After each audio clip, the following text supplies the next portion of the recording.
ആരോഗ്യം അമൂല്യം.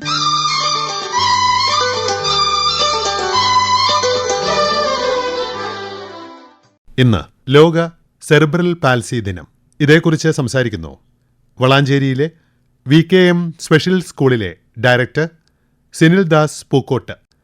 ബ്രെയിനിന് വരുന്ന വിവിധ കാരണങ്ങളെ കൊണ്ട് വരുന്ന ഡാമേജാണ് ഈ സെറിബ്രൽ പാൾസിയിലേക്ക് എത്തിക്കുന്നത്. ഈ ഡാമേജുകളൊക്കെ വളർന്നുകൊണ്ടിരിക്കുന്ന ബ്രെയിനിന് കുറേയൊക്കെ കറക്റ്റ് ചെയ്യാനുള്ള ഒരു പോസിബിലിറ്റി ഉണ്ട്. ആ സാധ്യതകൾ ആ സമയത്ത് ഉപയോഗപ്പെടുത്തുകയാണെങ്കിൽ അതിനാണ് ഏർലി ഇന്റർവെൻഷൻ എന്ന് പറയുന്നത്. കുട്ടികൾക്ക് ആദ്യഘട്ടത്തിൽ ഈ കുട്ടികൾ കാണുന്നത് ചില വികാസ വ്യതിയാനങ്ങൾ, അതായത് അവരെ അച്ചീവ് ചെയ്യേണ്ട മൈൽ സ്റ്റോൺ എന്ന് പറയും. കഴുത്തുറയ്ക്കുക, ഇരിക്കുക, സംസാരിക്കുക, നിൽക്കുക, നടക്കുക, ചുരുക്കത്തിൽ പറഞ്ഞാൽ അത് അച്ചീവ് ചെയ്യേണ്ട പ്രായങ്ങളിൽ, മാസങ്ങളിൽ, വർഷങ്ങളിലായിട്ട് ഒരു 1.5 വർഷത്തിൻ്റെ ഉള്ളിൽ സാധാരണ ഒരു കുട്ടി 2 വയസ്സിൻ്റെ ഉള്ളിൽ നടക്കും. ഇത് വൈകുന്നത് കണ്ടാൽ, എന്ന് വെച്ചാൽ 3 മാസത്തിൽ കഴുത്തുറക്കേണ്ട കുട്ടി ഒരു 4-4.5 മാസമായിട്ടും കഴുത്തുറക്കുന്നില്ല. പ്രസവ സമയത്തൊക്കെ ബുദ്ധിമുട്ടുകൾ ഉണ്ടായിരുന്നു, മാസം തികയാണ്ട് പ്രസവിച്ചത്, അല്ലെങ്കിൽ പ്രസവിച്ച ഉടനെ ഓക്സിജനൊന്നും കിട്ടി, കരയാൻ വൈകിയിട്ടുണ്ട്, ഇത്തരം പ്രശ്നങ്ങളൊക്കെ ഉണ്ട്. അങ്ങനെ ഒരു കുട്ടിക്ക് ഈ കഴുത്തുറക്കൽ, ഇരിക്കലൊക്കെ വൈകിയാൽ അപ്പം തന്നെ അതിനുള്ള മാനേജ്മെൻറ്റ് സ്റ്റാർട്ട് ചെയ്യണം.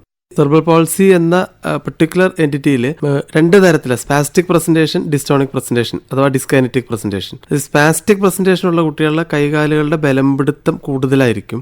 അതുകൊണ്ട് തന്നെയാണ് അവരെ തൊടുമ്പോഴും പിടിക്കുമ്പോഴും ഒക്കെ ടൈറ്റ്നെസ് ഉണ്ടാവും. പിന്നെ അഥവാ നിർത്താൻ ശ്രമിക്കുമ്പോൾ ഉപ്പൂറ്റി പൊങ്ങി നിൽക്കും, കാലുകൾ ക്രോസ് ചെയ്യും, മുട്ട് മടങ്ങിയിരിക്കും. അതൊരു സ്പാസ്റ്റിക് പ്രസന്റേഷനാണ്. ഡിസ്കൈനീസിയ എന്ന് പറയുന്നത് കുട്ടിക്ക് എക്സ്ട്രാ പിരമിഡൽ ഇൻസൾട്ട് ഉണ്ടാവുമെന്ന് പറയും ബ്രെയിനിന്റെ. അപ്പോൾ കുട്ടി ഉറങ്ങുമ്പോഴും ശാന്തമായിരിക്കുമ്പോഴൊന്നും ഒരു ബുദ്ധിമുട്ടും കാര്യമായിട്ടുണ്ടാവില്ല. പക്ഷെ പരിചയമില്ലാത്ത സാഹചര്യങ്ങൾ, പരിചയമില്ലാത്ത വ്യക്തികളുടെ സാന്നിധ്യം, സങ്കടം കൂടുക, സന്തോഷം കൂടുക, വിശപ്പ് വരികയൊക്കെ ചെയ്യുമ്പോൾ കുട്ടി ഇങ്ങനെ ശരിക്കും പിരിഞ്ഞു പോകുന്ന മാതിരി കൈകാലുകൾ അങ്ങനെ വല്ലാത്ത മൂവ്മെന്റ് കൂടും.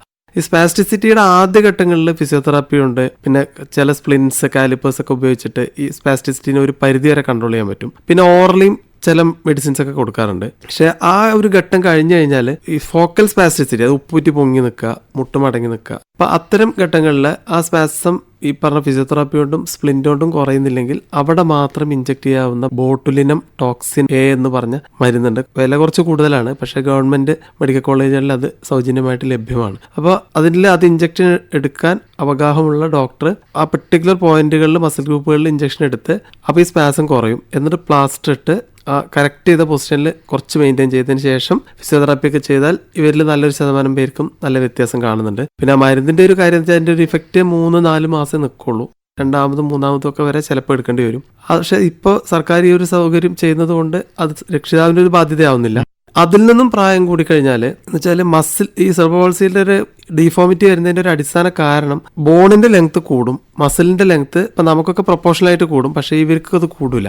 അപ്പോൾ വളവുകൾ വരാൻ തുടങ്ങും സന്ധികളിൽ. അങ്ങനെ വളവ് വന്ന് ഫിക്സഡ് കൺട്രാക്ഷൻ എന്ന് പറയും. അവിടെ മസിൽ ചുരുങ്ങിപ്പോയാൽ പിന്നെ സർജിക്കൽ റിലീസാണ് സാധ്യതയുള്ളൂ.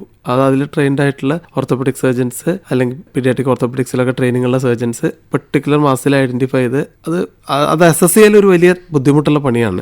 അവരെന്നെ പറയും സർജറിയേക്കാൾ ഇതിൽ പ്രയാസം ഇത് അസസ് ചെയ്യാനാണെന്നാണ്. അത് സർജിക്കൽ റിലീസ് ചെയ്ത് ഇപ്പോൾ ഡിസ്ലൊക്കേഷനൊക്കെ ഉണ്ടെങ്കിൽ അത് റീലൊക്കേറ്റ് ചെയ്ത് കറക്ഷൻ പ്ലാസ്റ്ററൊക്കെ ഇട്ട് ബോണൊക്കെ ബ്രേക്ക് ചെയ്ത് ചെയ്യേണ്ട സർജറികൾ ഉണ്ടാവും.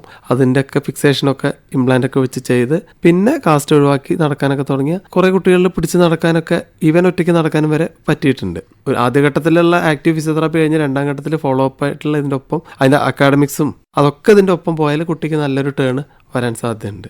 സെറിബ്രൽ പാൽസി എന്ന അവസ്ഥയെക്കുറിച്ച് സംസാരിച്ചത് സിനിൽ ദാസ് പൂക്കോട്ട്.